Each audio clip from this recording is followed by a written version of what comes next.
नमस्कार, आप देख रहे हैं भीम न्यूज़ कोटा। भीम न्यूज़ कोटा में आपका स्वागत है। आज कोटा में कैबिनेट मंत्री राजस्थान सरकार श्री गोविंद राम मेघवाल कांग्रेस के पर्यवेक्षक बन के आए।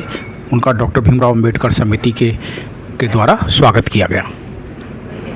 अपने स्पष्ट वक्तव्य के लिए और समाज के लिए जाने जाते हैं। आज हमारे बीच में आइए हम बात करते हैं डॉक्टर भीमराव अंबेडकर समिति और भीम न्यूज़ की तरफ से आपका सब जय भीम, जय जोहार। सर, क्या संदेश देना चाहेंगे आप हमारे समाज के लोगों को और अंबेडकर समिति को? देखिए, जैसे कि आप जानते हो कि 1947 से पहले ही देश गुलाम था और जब देश आज़ादी की ओर बढ़ा उस वक्त डॉक्टर भीमराव अंबेडकर साहब ने कहा कि आज़ादी भी जब काम की है जब हमें अनुसूचित जाति के लोग हैं उनको बराबर का दर्जा मिले, उनको स्वतंत्रता मिले और उनको समानता मिले। उन्होंने कहा आज़ादी जब भी हम स्वीकार करेंगे जब इनको बराबर का जो है रहने का, खाने का, पीने का, बोलने का अधिकार मिले। और आज मुझे कहते हुए खुशी है कि जो 26 जनवरी 1950 को संविधान लागू हुआ वो डॉक्टर भीमराव अंबेडकर साहब की देन है। और आज ही मैंने बयान सुना कि अर्जुन जी मेघवाल ने कहा कि कांग्रेस अंबेडकर विरोधी थी। अर्जुन जी, मैं आपसे कहना चाहता हूं कि आप इस देश में भारतीय जनता पार्टी में मंत्री हो, लेकिन मैं साफ कहना चाहता हूं जो आरएसएस की विचारधारा है वो भारत के संविधान को ख़त्म करना चाहती है।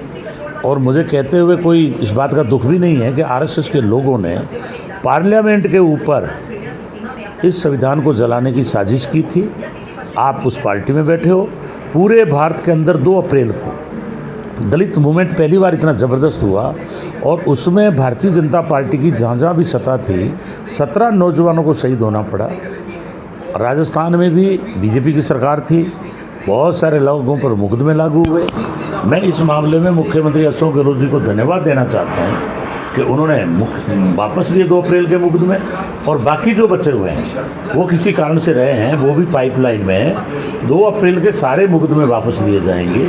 लेकिन मैं एक बात साफ तौर पे कहना चाहता हूँ कि आज अगर इस लोकतंत्र की कोई रक्षा कर रहा है तो उसका नाम कांग्रेस है। ये देश डॉक्टर अंबेडकर साहब के बनाए हुए संविधान से चल रहा है। बाबा साहब का देहांत 1956 में हो गया था, 6 दिसंबर। लेकिन उसके बाद कांग्रेस ने हमेशा इस देश को संविधान के तहत चलाया। और आज ये जो मनुवादी जो भारतीय जनता पार्टी और आरएसएस जो कल तक की आज़ादी से पहले अंग्रेज़ों के मुखबिर थे, आज़ादी की लड़ाई में इन्होंने नाखून तक नहीं कटवाया। और ये लोग आने के बाद 2014 के बाद इन्होंने संविधान को कमज़ोर किया है। बाबा साहब की जगह जगह मूर्तियाँ तोड़ी जा रही है, आरक्षण को ख़त्म कर रहे हैं, अप्रत्यक्ष रूप से आईएएसओ को भर्ती किया जा रहा है। और आज उत्तर प्रदेश में इनकी बीजेपी की सरकार है, वहाँ अनुसूचित जाति के कर्मचारी और अधिकारियों का जो आरक्षण है, प्रमोशन में जो आरक्षण है वो ख़त्म कर दिया है। लेकिन मैं धन्यवाद देना चाहूँगा मुख्यमंत्री जी को, अशोक गहलोत जी को, कि यहाँ राजस्थान के अंदर आज भी प्रमोशन में आरक्षण है। और यहाँ जो भी जिस तरह की भी अनुसूचित जाति की कोई भी बात आती है, कहीं अपराध कारित होता है, उसमें त्वरित कार्रवाई की जाती है। यूएपीए के तहत एक कानून है जिसके अंदर उत्तर प्रदेश में तो कोई भी दलित नेता अगर बात उठाता है उसको जेल में बंद कर दिया जाता है। और मंत्री जी, अभी एक प्रधानमंत्री के आर्थिक सलाहकार ने संविधान बदलने की बात कही है, ये क्या है, इसके बारे में क्या कहेंगे आप? जी, आप ठीक कहा आपने कि ये भी कहते हैं कि डॉक्टर अंबेडकर ने जो संविधान दिया उससे पहले भी भारत का संविधान था, जबकि पहले कोई संविधान नहीं था। भारत अंग्रेज़ों का गुलाम था और अंग्रेज़ जब आए तो यहाँ मुगल राज कर रहे थे।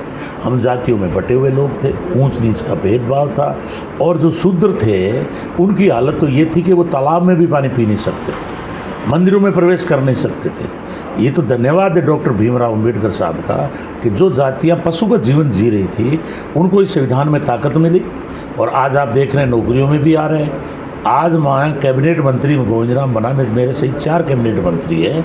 ये कांग्रेस की देन है कि आज़ादी के बाद राजस्थान में पहले 4 कैबिनेट मंत्री कभी नहीं बने। ये अशोक गहलोत साहब का धन्यवाद है, कांग्रेस पार्टी का धन्यवाद है।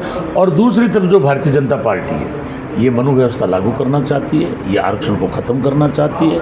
पूंजीपतियों की सरकार है और दलित, किसान, पिछड़े इनको आपस में लड़ा करके और हिंदू मुसलमान के दंगे करवा करके और जाति और धर्म के लोगों को आपस में बांट करके और ये सत्ता में बैठना चाहते हैं, जो किसी भी रूप में इस देश के लिए ठीक नहीं है।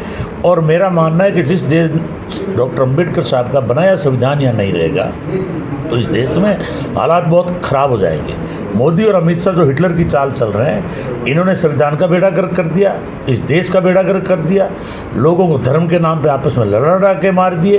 किसानों ने मांग की थी, 700 किसान शहीद हो गए, 378 दिन धरने में बैठे रहे, और उसके बाद इस आदमी ने आके कहा कि मैं गलती मानता हूँ, और अच्छे दिनों का झांसा दे करके 2016 में नोटबंदी करके और इस देश को आर्थिक संकट में डाल दिया, जीएसटी लगा के व्यापार चौपट कर दिया, और जो 2 करोड़ को रोजगार देने की बात थी आज ये पकोड़ा तलने की बात कर रहे हैं। इसलिए मैं विशेषकर दलित समाज से निवेदन करना चाहूँगा कि यदि हमें इस देश में मजबूत होना है, स्टेट में मजबूत होना है, तो जो डॉक्टर अम्बेडकर का संविधान लागू किया कांग्रेस ने, हमें कांग्रेस के साथ खड़ा रहना चाहिए। और जो दिसंबर में चुनाव है, हमें मजबूती के साथ हमें कांग्रेस में खड़े होकर के और कांग्रेस को जिताना चाहिए। यदि हम उत्तर प्रदेश की तरह मायावती और ये जैसे चंद्रशेखर अलग अलग संगठन बना के चल रहे हैं, अगर हम ऐसे चलें तो हमारा सत्ता में हाथ नहीं रहेगा। और ये जो लोग हैं, पूंजीपति विचारधारा के लोग हैं, आरएसएस और जो भाजपा के लोग हैं, जो किसी तरह से भी दलित का उत्थान नहीं चाहते हैं, अगर ये लोग सत्ता में आ गए तो हमारा आरक्षण खत्म होगा, हमारा संविधान खत्म होगा। और मैं फिर कह रहा हूँ कि अगर इस देश में संविधान डॉक्टर अम्बेडकर साहब का खत्म हो गया तो उस दिन डॉक्टर अम्बेडकर साहब की आत्मा खत्म हो जाएगी। इसलिए मैं पुनः दलित भाइयों से अपील करता हूँ कि आप लोग मजबूती के साथ मुख्य धारा में जुड़कर कांग्रेस को जिताएं, ताकि राज्य में तुम्हारी हिस्सेदारी हो। और फिर अगर अपनी कोई आरक्षण की बात है तो वो बात भी हम जोर से उठाएंगे। आपने भीम न्यूज़ को समय दिया, बहुत बहुत धन्यवाद। आप थे श्री गोविंद राम जी मेघवाल, कैबिनेट मंत्री, राजस्थान सरकार। अपनी बेबाक राय के लिए मशहूर हैं और दलितों के खैर खाए हैं। देखते रहिए भीम न्यूज़। धन्यवाद। अपनी खबरों के लिए भीम न्यूज़ कोटा को लाइक कीजिए, शेयर कीजिए, सब्सक्राइब कीजिए, और अपनी खबरों के लिए 9414317167 पर आप संपर्क कर सकते हैं। देखते रहिए भीम न्यूज़ कोटा। आपको सबका धन्यवाद।